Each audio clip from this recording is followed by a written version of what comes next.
Hello and welcome to another Albion Online Dev Talk. Today I'm excited to talk to you about the new upcoming Avalonian weapons. So this is gonna be a major combat extension, the biggest one we had since the introduction of the artifact level 3 weapons. And we have 50 new weapons, each with a new cool ability and new mechanics, and 3 new offhand on top of that. So there is 1 new weapon per weapon tree. That means 1 new mace, 1 new spear, and so on. And also we have 1 offhand per weapon branch. So 1 hunter offhand, 1 mage offhand, and 1 warrior offhand. All of these new items are available from T4 onwards up to Tier 8. And each of these items has a unique look and a unique model. And this means there's 19 new awesome looking models in the game coming. And let's directly dive into some of the abilities of these new items. The first one I want to talk about is the Lucent Hawk. This is the Avalonian bow. Upon activation, you go in this turret style mode where you can become a sniper that can keep shooting skilled shots as long as the buff is active. And the cool thing is you can aim each shot individually. They each have its own cast, and it's a long range, high damaging skill shot. And it's really nice to snipe enemies from the back row.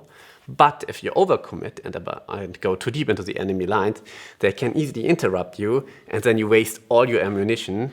And there's a nice risk versus reward in the skill involved. Then we also have a new Avalonian sword.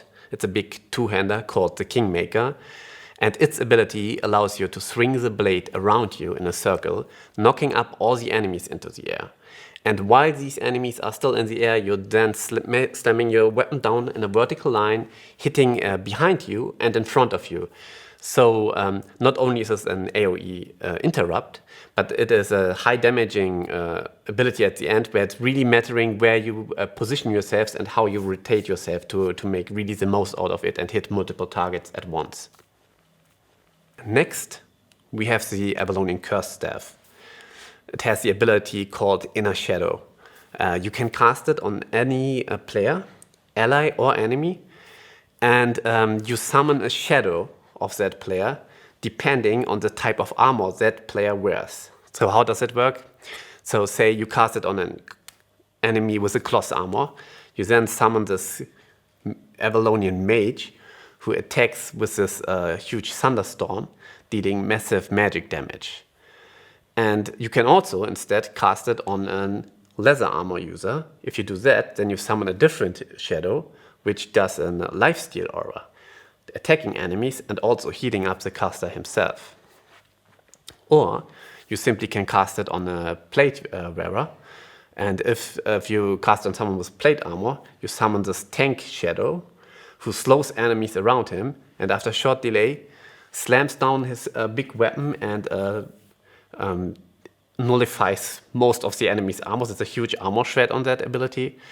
And the cool part is, the shadow you summon depends on the target you pick on, not on the armor you have equipped. So the cool part about this is that even if you wear cloth armor, you have access to all of the shadows in one fight, depending on what target you cast it on. There's a lot of skill expression with this ability and a lot of knowledge how you can make the best out of these shadows you have available. And then we also have the Avalonian spear, which is a one-handed lance. This has an ability where you can charge into enemy lines, and after a short cast time, you charge in and become unstoppable during this charge, meaning no CC or anything can interrupt you, you just charge through.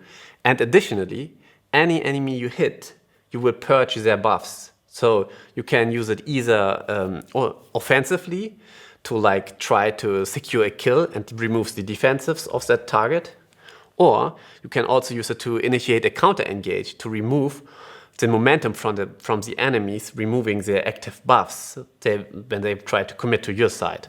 So there's a lot of versatility in this ability, and it makes a big difference how you use it. And another cool thing about it, the lance is a one-handed weapon, so this means you can combine it with various offhand combinations. In general, 1/3 of the Avalonian weapons are one-handed, to allow for more interesting combinations with offense, even on the high-end artifact items. The Avalonian nature staff gets an ability called Soul Link, where you can link two targets together, and depending on what kinds of target you choose, you get a different effect. So what does that mean? That means that if you target two allies, then this means they get an effect where all the damage they receive is shared evenly across both targets. And on top of that, all healing they received is also shared evenly and also amplified a bit. So if you have a hot active on both targets, then both heal each other and it's even amplified, so you have a higher healing output. Or if you cast it on an enemy and an ally, then in this case, the healing received for the enemy, a chunk of that is always stolen and directly transferred to the ally. So you can absorb some of the healing this enemy receives and heal up your own ally. Then the last combination is if you cast it on two enemies. In this case, they also share the damage received, but also the damage is amplified. So you can use it offensively when you try to break through the enemy defenses. You can cast it on a Cloth user and a tank. And then even if you attack the tank, then a lot of the damage is sent over to the Cloth user as well. So there's a lot of ways how to use this ability. We imagine it's going to be more relevant in small scale, but we're really excited and would like to see how you guys can make the best out of it.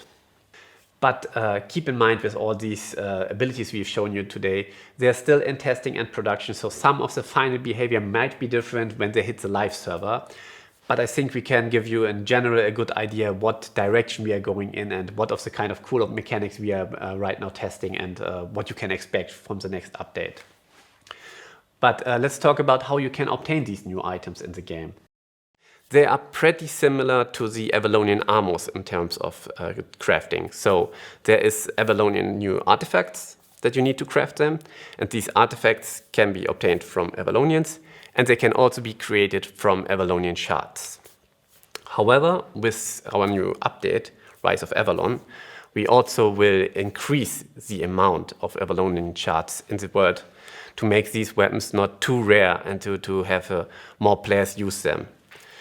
And on top of that, as a side note, you also can obtain Avalonian shards in the new Roads of Avalon, where you also can fight Avalonians, and there's a nice incentive to explore these roads and also have the chance to get the ingredients for the new Avalonian weapons in there.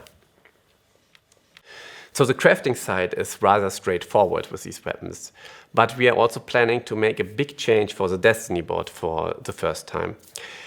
So far, all the combat specializations for artifacts have been always concentrated into one node. So for example, swords have one node that's called a sword artifact specialization, and whenever you use any artifact, you level up these nodes. With the next update, we want to split this one node into one node per weapon. So this means there's a node for Clarent Blade, one node for Carving Sword, and one node for Galatine Pair. So don't worry, you keep your progress. So all the progress you had for the combined artifact node is taken out and divided evenly across the new nodes. So for instance, and because these combined nodes had 3 times the fame requirements, this means if you had your artifact specialization for swords on level 100, this means that on the next content update you will have Clarent Blade, Carving Sword, and Galatine Pair also on level 100. You will also get a new node for specializations, that's for the Avalonian weapon, called the Kingmaker. This one will be at 0 because it's new and you have to level it from the scratch. We are also releasing a bunch of combat balance changes. So one change we have been hinting at the past is there's already this new Arcane Staff W spell called Mimic. So the way it works is you can cast it on any player, and depending on the weapon type he has, you get a different ability. Say you see anyone with a fire staff, independent of what W spell this player has selected, when you cast it on him, you know on a fire staff you always get a firewall. And then you can use a firewall. Or if you see someone with an holy staff, you know you always get an holy orb. So it's independent of what the player has actually equipped to make it easier to use and more reliable on what what spells you can get with it. And another big focus for this balance patch will be the 1v1 meta. where we are making various adjustments to make sure that 1v1 meta is in a more healthy state, because it had a bit of a backseat so far. So the typical contenders are like solo healers shouldn't be as sustainable as they are right now. We are also looking at warbow kiting, how strong is it, we're probably reducing it a bit, and also some outlier items, like for instance cultist rope, we are also looking at it to make it less of a hard counter to certain builds. In general, we want to reduce hard counters and have more soft counters, to have it less rock, paper, scissors, especially in a 1v1 meta. And the reason why we are having a look at the 1v1 meta for the next update is, of course, our next also big content update has another feature called the Corrupted Dungeons, where you can go in and fight other players, and the PvP scenarios are always max 1v1. But we will go into more detail in another dev talk. So for this dev talk, just know that we are already looking also at the meta adjustments to make this feature really shine at the best it can. That's all for today. Thanks a lot for tuning in, and I hope to see you guys in another Albion Online Dev Talk.